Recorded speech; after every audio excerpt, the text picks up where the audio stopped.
एक IPS officer हैं विपिन टाडा, जो कुछ दिन पहले अमरोहा में एसपी के पद पर रहे थे। यहाँ से इनका ट्रांसफ़र होता है गोरखपुर के लिए। इन्होंने एक ऐसा काम किया है जिसको सुनने के बाद शायद आप भी इन्हें सैल्यूट करने पर मजबूर हो जाएंगे। बात ही कुछ ऐसी है। दरअसल गोरखपुर में एक गांव लगता है जिसका नाम है जगदीशपुर फलुआन। यहाँ 20 अगस्त की रात को इस गांव के राजीव नैन सिंह पर बदमाशों ने धावा बोल दिया था, उनके साथ मारपीट कर रहे थे। तो इनकी बेटी काजल सिंह ने इन्हें बचाने की कोशिश की तो बदमाशों ने काजल सिंह को गोली मार दी थी। लगभग 1 सप्ताह तक उसका इलाज चला। इलाज के दौरान केजीएमसी लखनऊ में उपचार के दौरान काजल सिंह की मौत हो गई, जिसके बाद जो इलाके के लोग थे उनमें बड़ा रोष था। बदमाशों को गिरफ्तारी की लगातार दबिश दी जा रही थी। लोग रोष भी जाहिर कर रहे थे। पुलिस ने उन पर 25-25 हज़ार का इनाम घोषित किया। इनाम राशि बढ़ाई गई, जो बढ़ाकर लगभग 1 लाख के आसपास पहुंच गई थी। जो इसका मुख्य आरोपी है विजय प्रजापति, इसको गिरफ्तार करने के लिए पुलिस ने काफ़ी कोशिशें की, प्रयास किए, मगर गिरफ्तार नहीं हो रहा था। एक दिन ऐसा होता है कि पुलिस को ये मिल जाता है। पुलिस इसको जैसे इसकी घेराबंदी करती है तो ये पुलिस पर फायरिंग कर देता है। पुलिस जवाबी फायरिंग में गोली चलाती है तो विजय प्रजापति को कई गोलियां लग जाती हैं। अस्पताल लेके जाते हैं तो उसकी मौत हो जाती है। कहानी का सार ये निकलता है कि काजल का जो हत्यारा है अब इस दुनिया में नहीं है। इसके लिए विपिन टाडा जी को सैल्यूट तो बनता ही है। बदमाशों के साथ ऐसा ही होना चाहिए। आदाब, नमस्कार, सत श्री अकाल। मैं उस्मान सैफ़ी। आज की जो सच्ची घटना मैं आपको सुनाने जा रहा हूँ, ये सच्ची घटना है गुजरात प्रदेश के अहमदाबाद नगर की। दरअसल 21 अगस्त को यहाँ पर एक घर में चोरी हो गई थी और जो इसका घर का मालिक है मनन पटेल, वो वहाँ के वातवा थाना है, वहाँ पहुँचता है और जाकर रिपोर्ट लिखवाता है कि उसके घर में 3 बजे से लेकर लगभग 6 बजे के बीच चोरी हुई है।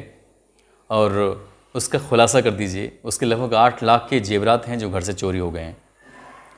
पुलिस के लिए ये एक बड़ी चोरी थी। उसका खुलासा करना उसके लिए बड़ी अहम बात होती चली जा रही थी, क्योंकि जो इसकी मालिकिन है यानी कि मनन पटेल की पत्नी रिद्धि, वो बस रोते ही चली जा रही थी।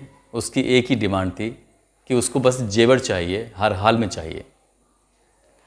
वहाँ की पुलिस ने तमाम कोशिशें की, फॉरेंसिक टीम आई और घर के जो भी आने वाले चोर थे शायद उनकी फिंगरप्रिंट्स मिल जाएं। पुलिस ने फिंगरप्रिंट्स लिए और पड़ताल करनी शुरू कर दी। साथ ही जो उस इलाके के जितने भी सीसीटीवी कैमरे लगे हुए थे, 100 से ज़्यादा सीसीटीवी कैमरे को खंगाला गया। आसपास के लोगों से पूछताछ की गई, मगर पुलिस को कोई सफलता नहीं मिल पा रही थी। साथ ही उस इलाके में जितनी भी चोरियां हुई थी पिछले 4-5 सालों में, हर एक चोर के पास पुलिस जाती है और पूछताछ करती है, फिंगरप्रिंट का मिलान भी करती है, मगर फिंगरप्रिंट का मिलान होता नहीं है। इसी बीच पुलिस को शक होता है, हो ना हो ये चोरी कहीं से न किसी सदस्य जो घर का ही है उसने चोरी की है। तो पुलिस ने जो घर के सदस्य सिर्फ 2 लोग हैं, मनन और उसकी पत्नी रिद्धि, उनकी फिंगरप्रिंट से जो मैच कराया गया तो मैच हो जाता है रिद्धि के फिंगरप्रिंट से। अब क्योंकि जो 8 लाख के जेवरात चोरी हुए हैं वो बॉक्स वहीं छूट जाते हैं, चोर छोड़ देते हैं और उनके हाथों के निशान उस पर आ जाते हैं बॉक्सों पर। कई प्लास्टिक के बॉक्स भी उसमें होते हैं। फाइनली वो फिंगरप्रिंट रिद्धि के फिंगरप्रिंट से मैच कर जाता है और पुलिस उसको हिरासत में ले लेती है। रिद्धि से जब सख्ती से पूछताछ की जाती है तो रिद्धि आखिरकार टूट जाती है। वो कहती है कि उसका एक लड़के से अफेयर चल रहा है और उसका जो प्रेमी है उसकी डिमांड थी कि उसको महंगा मोबाइल चाहिए।